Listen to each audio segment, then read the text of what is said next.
Good morning all of you. आज हम लोग मैनेजरल इकोनॉमिक्स के अंदर हमारी यूनिट नंबर 4 का जो लास्ट लेक्चर है, लेक्चर नंबर 28, वो पढ़ेंगे। तो पिछले लेक्चर के अंदर, लेक्चर नंबर 27 के अंदर मैंने आपको कुछ प्राइसिंग स्ट्रेटजीज बनाई थी जो कि रिलेट थी डिमांड और सप्लाई के बेसिस पे, जहाँ पे गवर्नमेंट कुछ प्राइसिंग स्ट्रेटजीज को अपनाती हैं, जिसमें हम मैक्सिमम प्राइस सीलिंग और मिनिमम सपोर्ट प्राइस को समझा था, जो एक गवर्नमेंट इम्पोज करती है मार्केट की डिमांड और सप्लाई को देख के। और आज हम इस टॉपिक के अंदर, लेक्चर नंबर 28 के अंदर, हम कुछ और प्राइसिंग स्ट्रेटजीज को देखेंगे।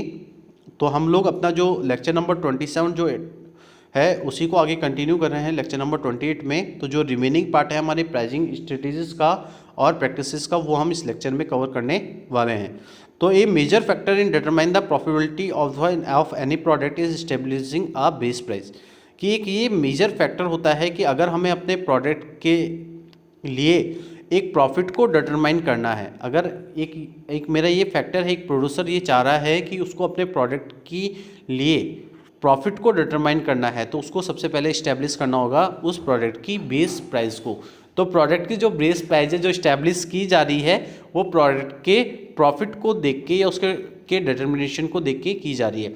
तो 3 मेथड्स होते हैं जब हम प्रोडक्ट की बेस प्राइस को सेट करते हैं, कि अगर आपको अपने प्रोडक्ट की बेस प्राइस को रखना है जिससे कि आप अपने प्रॉफिट को डिटरमाइन कर सकें, तो उसके लिए 3 मेथड्स हम लोग अपनाते हैं। पहला क्या है? Cost oriented pricing. अब कॉस्ट ओरिएंटेड प्राइसिंग क्या है कि कॉस्ट ओरिएंटेड प्राइसिंग इज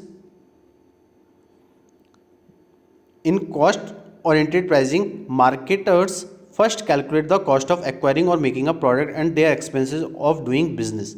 कि कॉस्ट ओरिएंटेड प्राइसिंग क्या है? जब मार्केट के अंदर मार्केटर्स या जो भी प्रोड्यूसर हैं, वो सबसे पहले ये कैलकुलेट करें कि उनको एक प्रोडक्ट को बनाने में कितनी कॉस्ट लगी, कितने कितने उनके एक्सपेंसेस हुए, कौन कौन से एक्सपेंसेस थे जब वो किसी एक बिज़नेस को कर रहे थे और उस बिज़नेस के अंदर वो किसी एक प्रोडक्ट को मैन्युफैक्चर कर रहे थे, प्रोडक्ट को बना रहे थे, तो उनकी क्या क्या कॉस्ट लगी।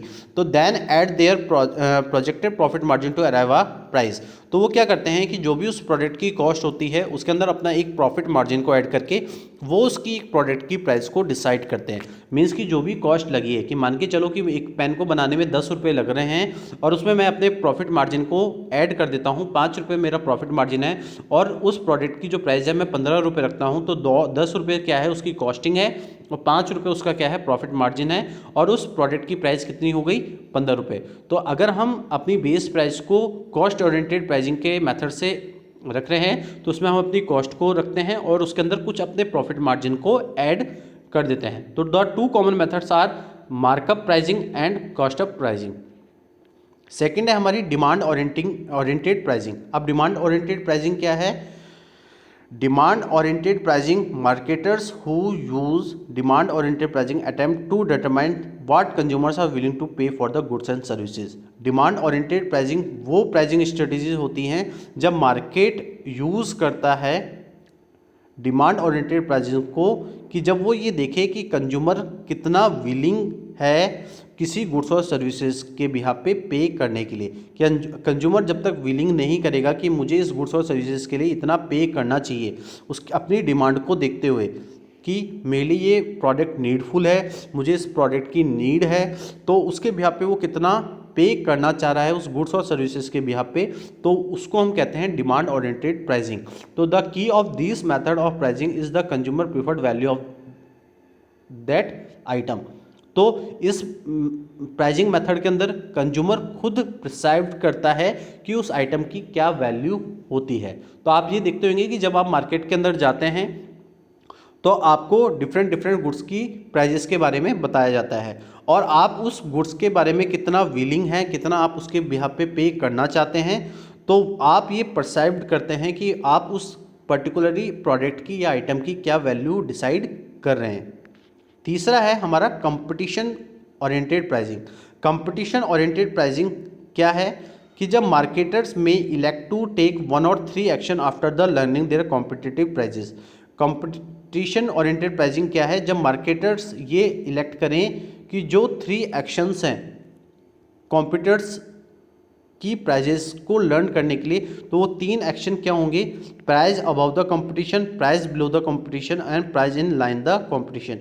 कि अगर हमारा कंपटीशन बहुत ज़्यादा है तो हमें अपनी प्राइस को क्या रखना चाहिए, अगर हमारा कंपटीशन बहुत कम है कि जो कंपटीशन है उससे हम अपनी प्राइस को बिलो रख दें तो क्या होगा, और अगर प्राइस लाइन पे है, कंपटीशन पे है, मीन गोइंग रेट प्राइसिंग है तो क्या होगा। तो आप ये देखते हैं कि जब हम मार्केट के अंदर होते हैं तो डिफरेंट डिफरेंट कंपनीज के प्रोडक्ट सेल होते हैं। तो डिफरेंट डिफरेंट जब ब्रांड्स के हम प्रोडक्ट्स की देखते हैं तो वो किस पे बेस्ड हैं, हमारे कंपटीशन के बेसिस पे हैं। तो आप ये देखते हैं कि अगर मेरे को दो प्रोडक्ट्स की अगर मैं बात करूं तो जैसे मेरे पास जो प्रोडक्ट हैं वो कौन कौन से हैं, एक तो एक्स का डीओ है, ठीक है, एक मेरे पास निविया का डीओ है। दोनों प्रोडक्ट क्या हैं, डीओ हैं, डिओड्रेंट्स हैं, और लेकिन एक्स की जो प्राइस है और जो निविया की प्राइस है उनमें डिफरेंस है। कैसे कि जो निविया का जो ब्रांड है वो ज़्यादा पॉपुलर है, कंपटीशन निविया के प्रोडक्ट्स की ज़्यादा होती है एक्स के प्रोडक्ट से। तो अगर आप देखेंगे कि जो निविया की जो प्राइसिंग हम देखते हैं वो उस कंपटीशन के बेसिस पे ज़्यादा होती है, क्योंकि जो निविया का प्रोडक्ट है वो ज़्यादा पॉपुलर होता है और ज़्यादा उस प्रोडक्ट की डिमांड होती है। तो अगर कंपटीशन के बेसिस पे हम अपनी प्राइस को बिलो, अंडर, अबव रख रहे हैं तो वो हम कंपटीशन प्राइसिंग स्ट्रेटजीज के अंदर रखते हैं।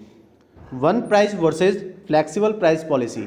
One price versus flexible price policies क्या है कि जो वन प्राइस पॉलिसी है उसके अंदर कहते हैं हम कि जो a one price policies one in which all customer are charge the same price, कि वन प्राइस पॉलिसी क्या है, जब सारे कस्टमर्स किसी एक पर्टिकुलर प्रोडक्ट की सेम प्राइस को चार्ज करें, quoted to be them by means of signs and price tags without deviation.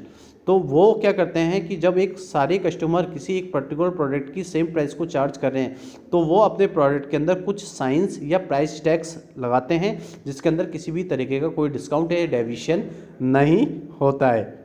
और उसके बाद अगर हम फ्लेक्सिबल प्राइस की बात कर रहे हैं, फ्लेक्सिबल प्राइस पॉलिसी की बात कर रहे हैं, तो वहाँ पे जो कस्टमर्स होते हैं वो सेम टाइप ऑफ प्रोडक्ट के डिफरेंट डिफरेंट प्राइजेस को पे करते हैं। तो जो अमाउंट होता है मर्चेंडाइज का वो उस पर डिपेंड होता है। फ्लेक्सिबल प्राइस का मतलब यह है कि वहाँ पे जितने भी कस्टमर्स हैं वो हर एक प्रोडक्ट की डिफरेंट डिफरेंट प्राइजेस को पे कर रहे हैं। मीन्स वहाँ पे जो पॉलिसी है वो है flexible price policy. One price policy क्या है, जहाँ पे हर एक कस्टमर क्या कर रहा है, सेम प्राइस के प्रोडक्ट्स को या सेम प्राइस के को चार्ज कर रहा है एक पर्टिकुलर प्रोडक्ट के लिए। तो आप ये देखते होंगे कि बहुत सारे जितने भी ब्रांडेड शोरूम्स हैं या जितने भी ब्रांडेड क्लॉथ्स हैं या जितने भी ब्रांडेड चीज़ें हैं उनमें आपको प्राइस टैग दिया होता है, तो उससे प्राइस से कम आपको वो प्रोडक्ट नहीं दिया जाता। उतनी ही जितनी भी उस प्रोडक्ट की प्राइस होगी आपको उतना ही पे करना पड़ेगा, चाहे आप हों चाहे और कोई भी दूसरा पर्सन हो। तो जितने भी कस्टमर उस ब्रांड को प्रीफर करते हैं तो उनको उसी प्राइस पे प्रोडक्ट अवेलेबल होते हैं। लेकिन फ्लेक्सिबल प्राइस क्या होती है कि अगर हम डिफरेंट डिफरेंट ब्रांड्स की बात करें और डिफरेंट डिफरेंट कस्टमर्स हैं वो डिफरेंट डिफरेंट ब्रांड्स के डिफरेंट डिफरेंट प्राइजेस को पे कर रहे हैं, फ्लेक्सिबल प्राइस पॉलिसीज़ अपना रहे हैं, तो वो इस पॉलिसीज़ को अपनाते हैं जहाँ पे प्राइजेस चेंज होती रहती हैं। तो आज के जो टॉपिक के अंदर हमने जो 3 मेथड्स जो पढ़े थे बेस प्राइस को सेट करने के लिए, वो क्या थे, cost oriented pricing, demand oriented pricing और कंपटीशन ओरिएंटेड प्राइसिंग।